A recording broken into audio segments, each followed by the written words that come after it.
नमस्कार विद्यार्थी मित्रांनो, स्पर्धाग्राम या ऑनलाईन प्लॅटफॉर्मवरती सर्वांचं मनापासून स्वागत। मी अमोल खोत।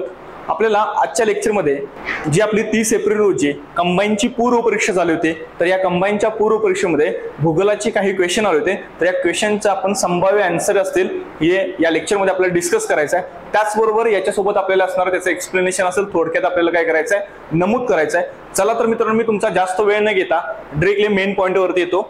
बघा या ठिकाणी मित्रांनो, क्वेश्चन कुठून आले होते, क्वेश्चनची काठिण्य पातळी कशी होते, त्याच्यानंतर आयोग कोणत्या मेथडला फॉलो करतो, या सगळ्या गोष्टी करत असताना आपल्याला एक गोष्ट समजली पाहिजे की या भूगोलावरती क्वेश्चन किती विचारले होते।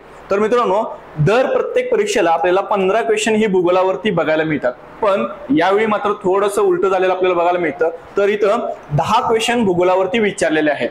याचा अर्थ भूगोलाचं वेटेज काय केलेलं आहे, 5 क्वेश्चन कमी झालेलं आपल्याला बघायला मिळतं। अर्थात हे क्वेश्चन कोणकोणत्या टॉपिकवरती आलेले बघायला मिळतील, तर त्याच्यामध्ये ऊर्जा प्रकल्प असतील, या ऊर्जा प्रकल्पामध्ये औष्णिक विद्युत केंद्र आहे, तर याच्यावरती एक प्रश्न आयोगाने विचारला होता।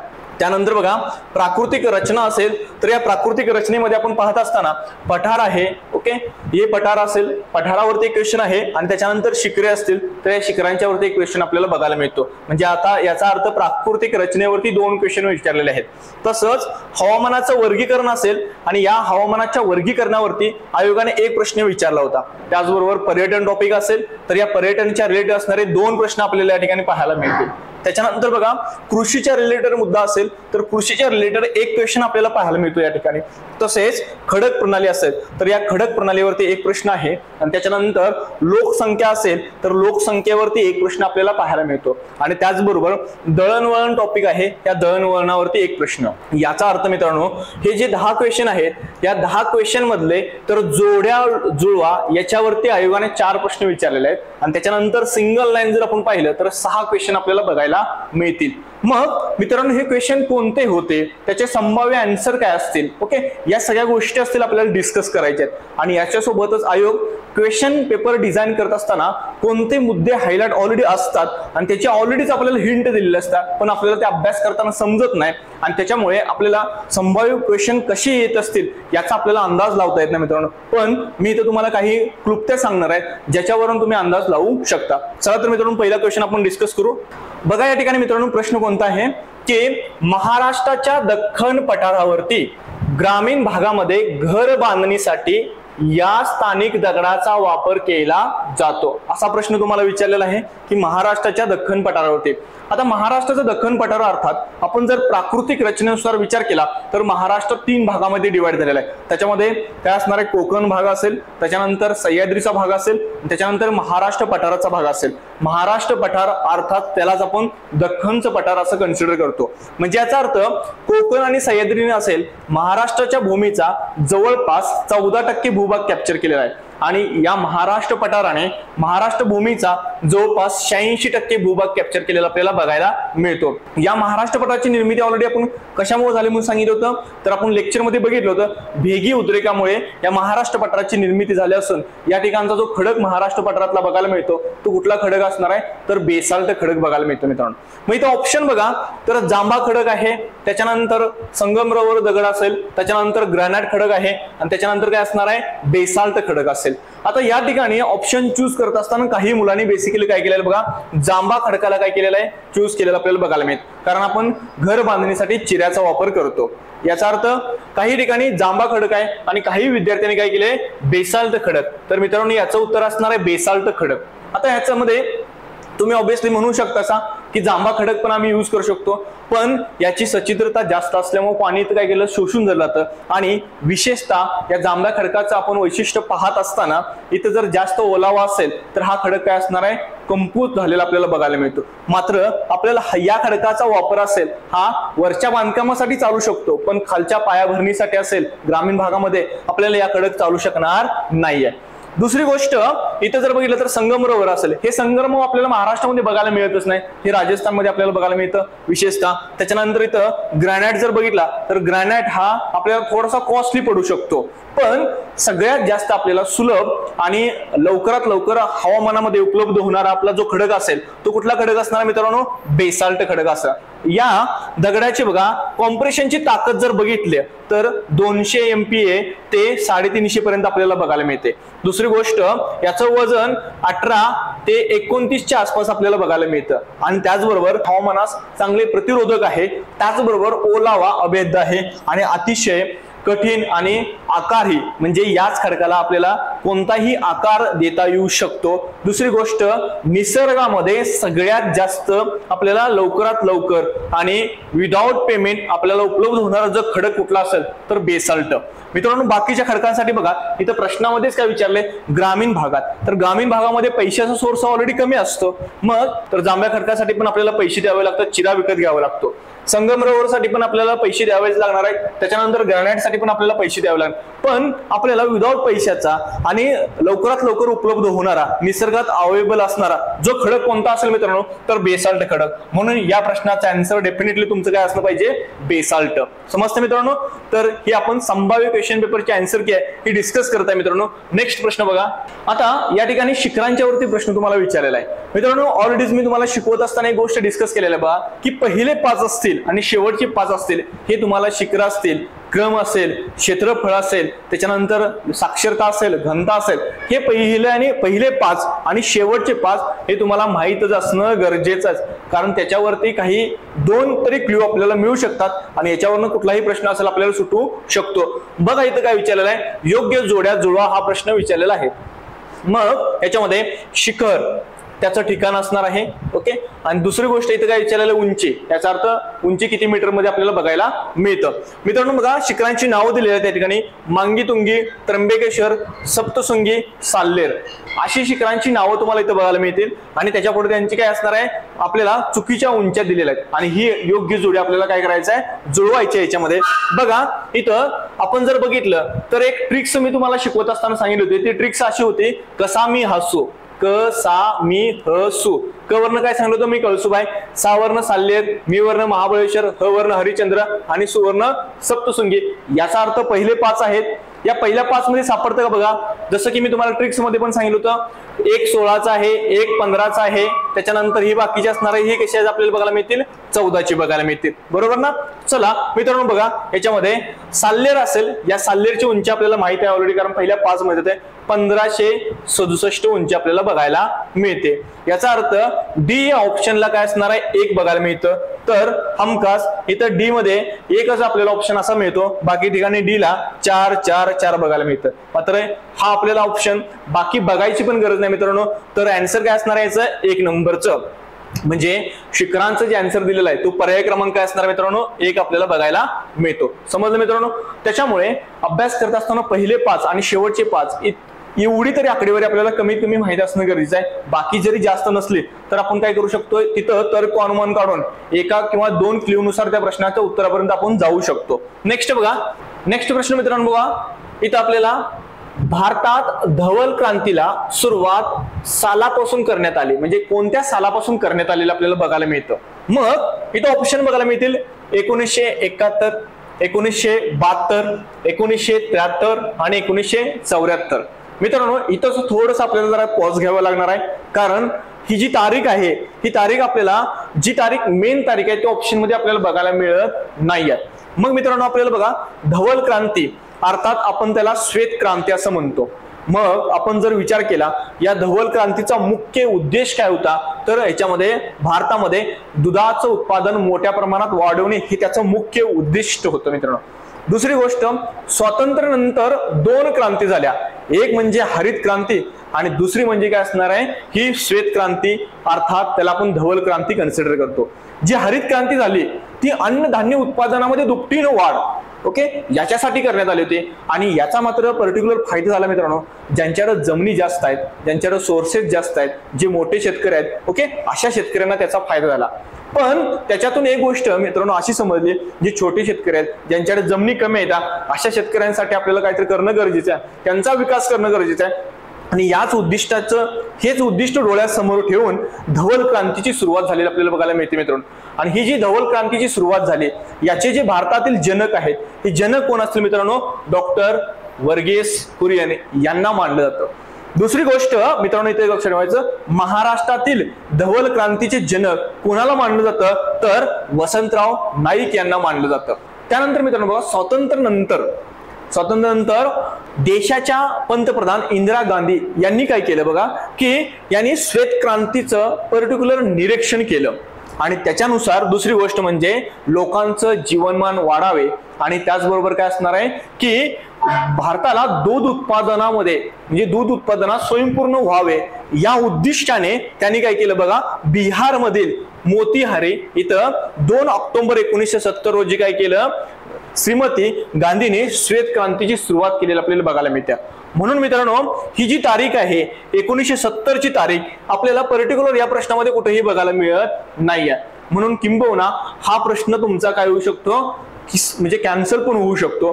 दुसरी गोष्ट आपण जर इथं बघितलं तर याचं उद्दिष्ट बघत असताना इथं काय असणार, कमी उत्पादन असलेल्या कुटुंबांना वाजवी दरात दुधाला विश्वासार्ह पुरवठा करण्यासाठी आणि त्यांच्या पोषणाचा दर्जा वाढवण्यासाठी त्यांनी न्यूझीलंड मधून 100 गायी आयात करण्यात आल्या होत्या आणि याच चळवळीने ह्या चळवळीने काय केलं, खप वाढवण्याचा प्रयत्न केला आणि चांगल्या विपणन पायाभूत सुविधांद्वारे आणि शेतकऱ्यांसाठी अधिक वेतन पातळी, जीवनमान सुधारणे, गुरांसाठीची परिस्थिती आणि पोषण वाढावं यासाठी संपूर्ण भारतातील ग्राहकांना मानके देऊन काय केलं, उत्पादकता आणि नफा वाढवण्याच्या दृष्टिकोनातून आपल्याला प्रयत्न केलेले बघायला मिळतील.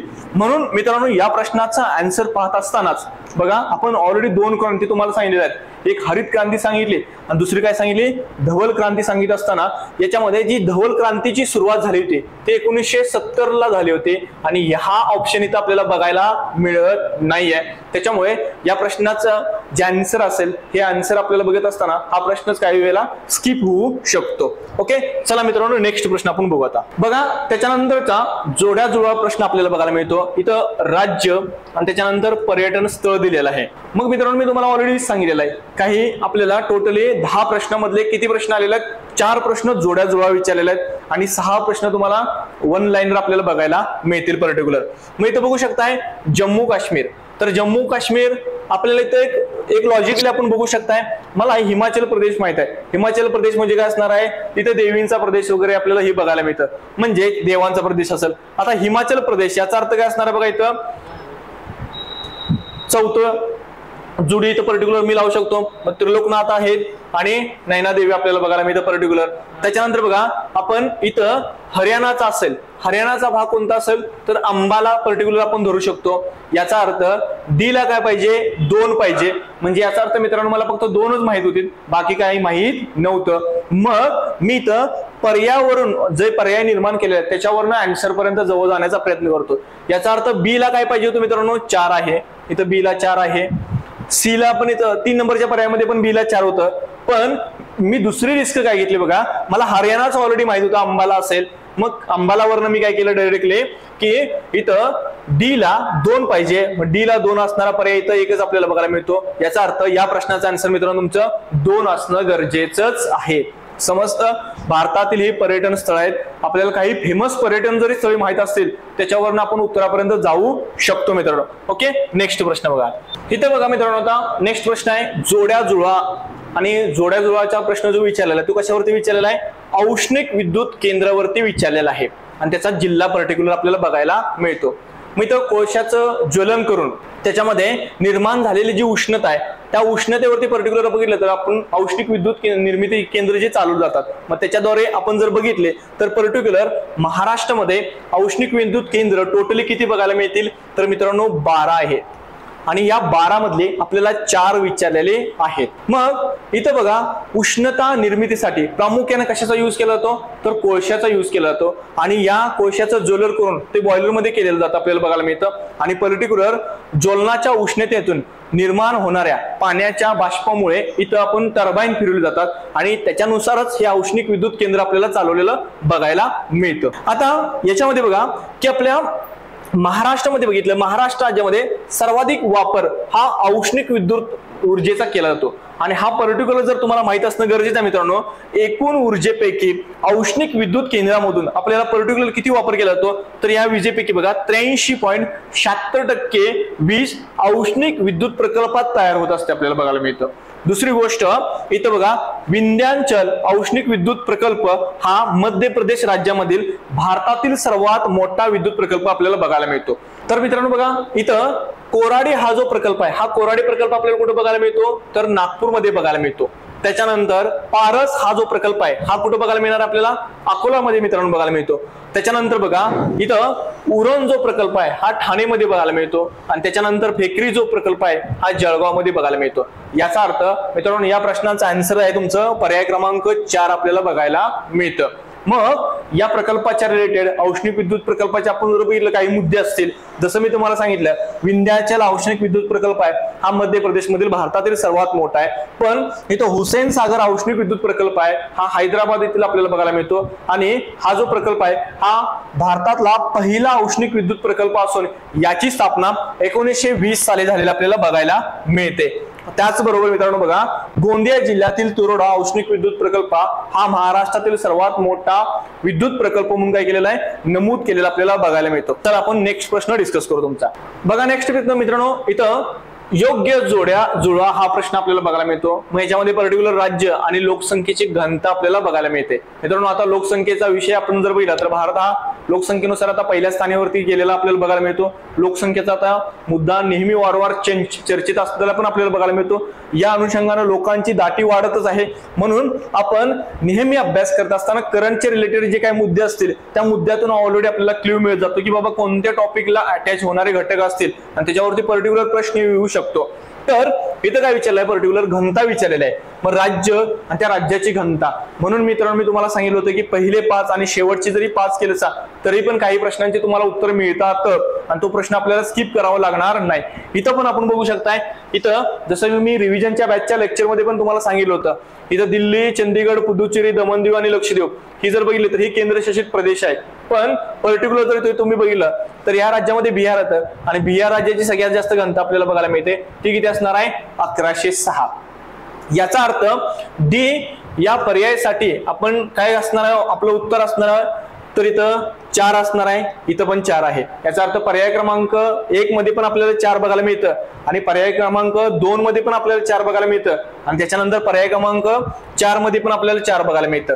याचा अर्थ थोडंसं मला इथं अजून रिस्क घ्यावी लागणार आहे. दुसरी गोष्ट मित्रांनो, एक गोष्ट बघा, जिथं डोंगराचा भाग असणार आहे तिथं ऑलरेडी लोकसंख्येची घनता कशी असणार आहे, कमी असणार आहे. या राज्यांच्या मध्ये डोंगराचा भाग कुठे बघायला मिळतो, तर हिमाचल प्रदेशमध्ये. याचा अर्थ या आकडेवारीमध्ये सर्वात कमी लोकसंख्याची घनता कुठे असणार आहे ती आकडेवारी शोधा. याचा अर्थ 123 आपल्याला बघायला मिळते. तर इथं हिमाचल प्रदेशला मी काय करणार आहे बघा, इथं 1 आकडा देणार आहे. याचा अर्थ पर्टिक्युलर बी हे विधान आहे, या बी विधानासाठी आन्सर असणार आहे 1, आन्सर असणार आहे 1. याचा अर्थ जो मगाचा पर्याय 4था होता तो ऑटोमॅटिकली स्किप झालाय, कारण बी साठी ते 3 आहे पण इथं 2 आहेत. मग पर्टिक्युलर तुम्ही इथं बघू शकताय, जसं की आपल्याला काही पहिले 5 आहेत. पहिल्या 5 मध्ये बघा बिहार, त्याच्यानंतर पश्चिम बंगाल, केरळ, उत्तर प्रदेश, दादरा नगर हवेली स्किप झालंय आणि हरियाणा. म्हणून मी मित्रांनो ऑलरेडी सांगितलं होतं की पहिले 5 राज्य साक्षरतेनुसार, पहिले 5 राज्य लिंग गुणोत्तरानुसार, पहिले 5 राज्य असतील तुमचे कशानुसार आपल्याला घनतेनुसार हे पाठ करा आणि शेवटचे 5 राज्य असतील आणि त्याचबरोबर केंद्रशासित प्रदेशांचा क्रम तुम्ही काय करणं लक्षात ठेवणं गरजेचं आहे. या पहिल्या 5 कॅटेगरीमध्ये मला सांगा हरियाणा येते का नाही 5व्या स्थानी, मग हरियाणाची घनता किती आहे 573. मग डिरेक्टली हरियाणा कुठे बघायचं 1 नंबरला, याचा आन्सर असणार आहे 573. मग 573 याचा अर्थ ए ला काय असणार आहे 3, ऑब्विसली ए ला 3 आहे. पर्याय क्रमांक मित्रांनो 2 आहे आन्सर त्याचा असणार आहे.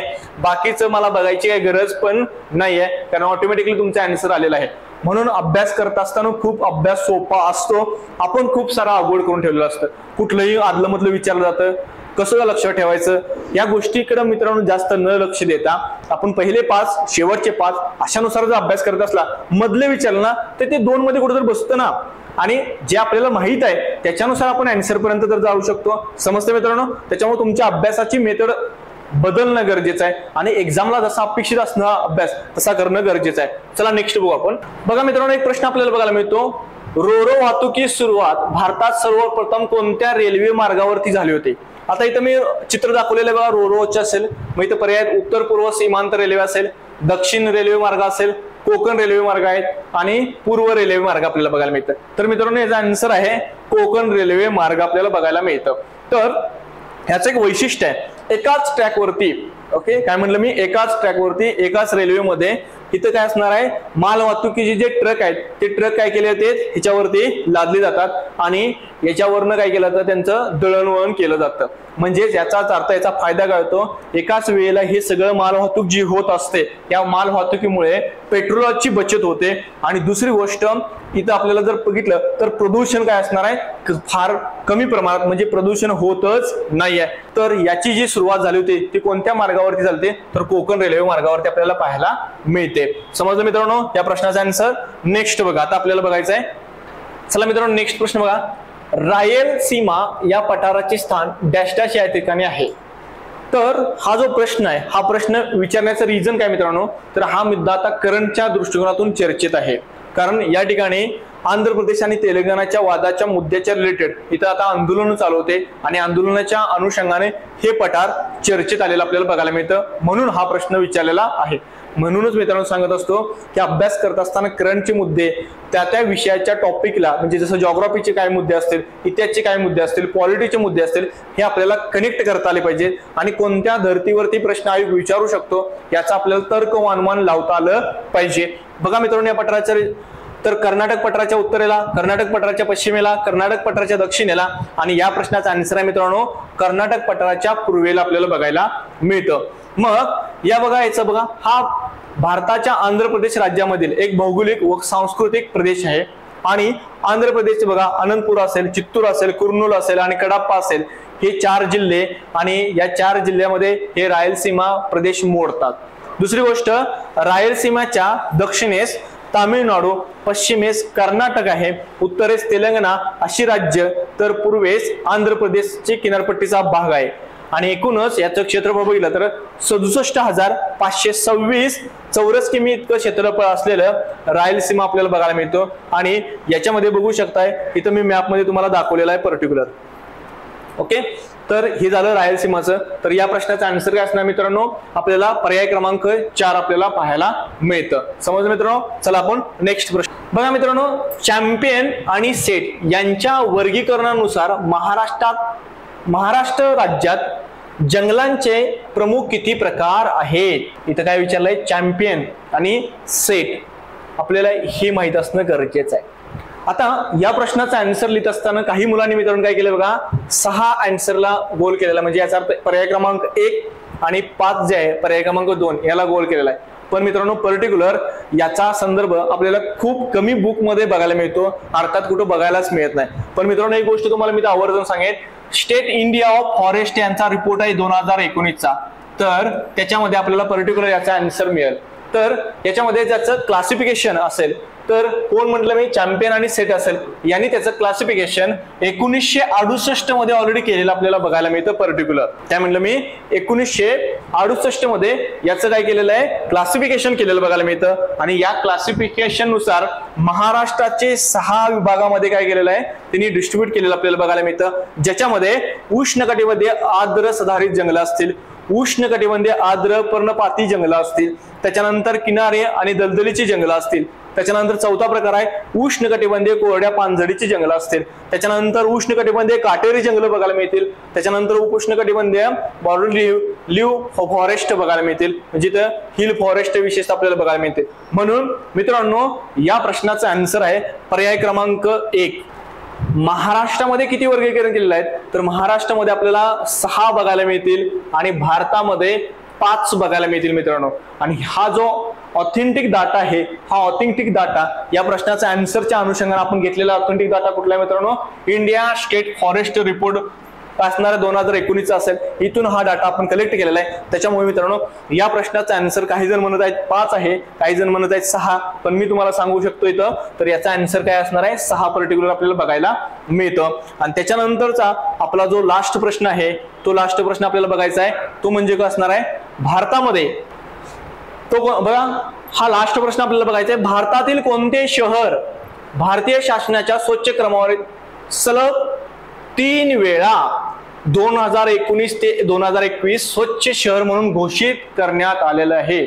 तर याच्यामध्ये ऑप्शन आहे इंदोर, त्याच्यानंतर पुणे, त्याच्यानंतर मुंबई, त्याच्यानंतर सुरत। आता मित्रांनो बघा, हा प्रश्न बघत असताना पहिल्यांदाच एक टॅगलाईन आलेला आहे। टॅगलाईन कधी आली होती मित्रांनो? तर ही टॅगलाईन बघा 1 ऑक्टोबर 2022 ला आपल्याला बघायला मिळतं। याच्यामध्ये काय झालं होतं, सलग 6व्यांदा इंदोर हे शहर आहे स्वच्छ शहर म्हणून काय केलेलं आहे, डिक्लेअर केलेलं आहे। आणि यालाच काय केलेलं आहे, आपल्याला जो पुरस्कार आहे हा पुरस्कार काय केलेला आहे, स्वच्छ शहराचा पुरस्कार घोषित केलेला आपल्याला बघायला मिळतो। दुसरी गोष्ट, आता इथं बघत असताना बघा हे इंदोर आहे, हे इंदोर जर आपण बघितलं तर 1 लाखापेक्षा अधिक लोकसंख्या असणाऱ्या ह्याच्यामध्ये इंदोर येतं। पण पर्टिक्युलर मित्रांनो हा प्रश्न थोडासा डिफिकल्ट पण होऊ शकत होता का, तर इथं इंदोर, पुणे, मुंबई, सुरत याच्या ऐवजी जर असं विचारलं असतं 1 लाख लोकसंख्येच्या कमी याच्यामध्ये सर्वात स्वच्छ शहर म्हणून कोणतं शहर आहे, तर मित्रांनो थोडंसं अवघड झालं असतं, कारण या प्रश्नाचं उत्तर खूप कमी जणांना माहित होतं। बघा इथं काय, इंदोर सलग 6व्यांदा सर्वात स्वच्छ शहर, त्याचबरोबर 1 लाखापेक्षा कमी लोकसंख्या असलेल्या अव्वल 5 स्वच्छ शहरामध्ये महाराष्ट्रातील 4 शहरांची नावं आहेत। आणि त्याच्यामध्ये दुसरी गोष्ट, याच शहरामध्ये महाराष्ट्रामधले पाचगणी हे सर्वात स्वच्छ शहर ठरलेलं आहे। हे मित्रांनो 1 लाखापेक्षा कमी लोकसंख्या असणाऱ्यामध्ये पाचगणी सर्वात जास्त आहे। आणि 1 लाखापेक्षा जास्त विचारलं तर आपल्याला इथे इंदोर बघायला मिळालं असतं। मग काही जण मुलं म्हणतात इथं मुंबई पण येतं, तर मुंबई मित्रांनो 3ऱ्या स्थानी येतं। मुंबई किती येतं, 3ऱ्या स्थानी, आणि हे मुंबई येतं हे 1 लाख लोकसंख्येपेक्षा जास्त असल्यामुळे। दुसरी गोष्ट बघा, राष्ट्रपती द्रौपदी मुर्मू यांनी स्वातंत्र्याच्या अमृत महोत्सवी वर्षातील स्वच्छ सर्वेक्षण 2022 या वर्षातील शहरी स्थानिक स्वराज्य संस्थांची स्वच्छतेच्या निकषावरती क्रमवारी 1 ऑक्टोबर 2022 रोजी जाहीर केली।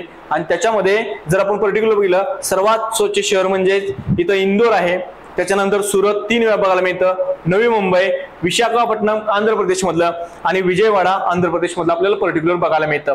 आणि सर्वात स्वच्छ शहरं असतील 1 लाखापेक्षा कमी लोकसंख्या असणार आहे त्याच्यामध्ये इथं पाचगणी महाराष्ट्र, पाटण छत्तीसगड, त्याच्यानंतर कराड महाराष्ट्र, लोणावळा महाराष्ट्र, कर्जत महाराष्ट्र। याचा अर्थ इथं पर्टिक्युलर आपल्याला 4 शहरं बघायला मिळतील मित्रांनो। समजलं मित्रांनो? तर याच प्रकारे आपण जे आपले जिओग्राफीचे 10 क्वेश्चन आले होते त्या 10 क्वेश्चनचं पर्टिक्युलर आपण आन्सर आणि त्याचं एक्सप्लेनेशन आपण बघितलेलं आहे। एका प्रश्नामध्ये तुम्हाला मी जसं धवल क्रांतीच्या रिलेटेड जो मुद्दा होता तिथं मात्र थोडंसं काय केलेलं आहे, सांगितलेलं आहे की हा प्रश्न कॅन्सल होऊ शकतो। दुसरी गोष्ट मित्रांनो, आपण खूप चांगल्या प्रकारे तुम्ही हा पेपर दिला होता आणि काही विद्यार्थ्यांना हा पेपर अवघड वाटला असेल, त्याच्यानंतर काही जणांना असं वाटलं असेल की माझी सुरुवात होती, ओके। पण मित्रांनो मी तुम्हाला आवर्जून एक गोष्ट या ठिकाणी सांगेन, पेपर कसा गेला याच्यासाठी किंवा पेपर कसा होता या गोष्टी आपण आता डिस्कस करण्यामध्ये तुमचा वेळ वाया घालवू नका, कारण येणारी राज्यसेवा आपल्याला द्यायची आहे। आणि या पेपरमध्ये ज्या चुका झाल्या होत्या त्या चुका राज्यसेवेच्या पूर्व परीक्षेमध्ये होता कामा नये याची मात्र तुम्ही काळजी घेणं गरजेचं आहे। तर आपल्याला झालेल्या गोष्टी असतील, जसं की एक्सप्लेनेशन असेल, हे समजलं असं मी तुम्हाला काय करतो, कन्सिडर करतो। तसेच मित्रांनो आपण या स्पर्धाग्रामच्या प्लॅटफॉर्मवरती भूगोल विषय असेल, इतर इकॉनॉमिक्स आहे, मॅथ्स गणित म्हणजे मॅथ्स रिजनिंगचा पार्ट असेल, अशा विविध प्लॅटफॉर्मवरती या बॅचेस चाललेल्या आहेत ऑनलाईन। मग तुमच्या रिव्हिजनचे असेल, सब्जेक्ट ओरिएंटेड बॅचेस असतील, तर मित्रांनो आपण स्पर्धाग्राम हे ऍप्लिकेशन प्ले स्टोअरला जाऊन डाउनलोड करू शकता। आणि याच्यामध्ये पर्टिक्युलर तुमचे राज्यसेवा पूर्व परीक्षा, मुख्य परीक्षा, संयुक्त ब आणि क परीक्षा असेल, त्याच्यामध्ये पूर्व आणि मुख्य असेल दोन्ही हे, त्याच्यानंतर बघा इथं कंबाईनची आपली क श्रेणीची परीक्षा असेल, त्याच्यामध्ये टॅक्स असिस्टंट असेल, त्याच्यानंतर काय असणार आहे एक्साइज PSI वगैरे आपल्याला बघायला मिळतील, क्लार्कच्या रिलेटेड असेल, वन सेवा, कृषी सेवा, तांत्रिक सेवा असेल, डिपार्टमेंटल PSI असेल, आणि 1 डे बाय रिव्हिजन असेल, अशा अनेक प्रकारच्या बॅचेस आपल्या ऍप्लिकेशन मध्ये उपलब्ध आहेत मित्रांनो। तिथे जाऊन तुम्ही डेमो लेक्चर बघून हे लेक्चर सिरीज जे आहेत, जसे आपली कंबाईनची लेक्चर सिरीजच्या माध्यमातून आपण ऑलरेडी जिओग्राफीची रिव्हिजन बॅच घेतली होती, तसंच आपल्याला राज्यसेवेची पण आपण रिव्हिजन बॅच अपलोड केलेली आहे ऑलरेडी मित्रांनो। तर तुम्ही प्ले स्टोअरला जाऊन ती डाउनलोड करून घ्या बॅच। दुसरी गोष्ट, याचे काही नोटिफिकेशन असेल आपल्याला टेलिग्राम चॅनेलवरती आपल्याला बघायला मिळतील। आणि मित्रांनो तुम्ही वेळात वेळ काढून हे लेक्चर ऐकल्याबद्दल सर्वप्रथम मी तुमचा मनापासून आभार आहे आणि इथं लेक्चर झाला असं मी डिक्लेअर करतो। धन्यवाद मित्रांनो।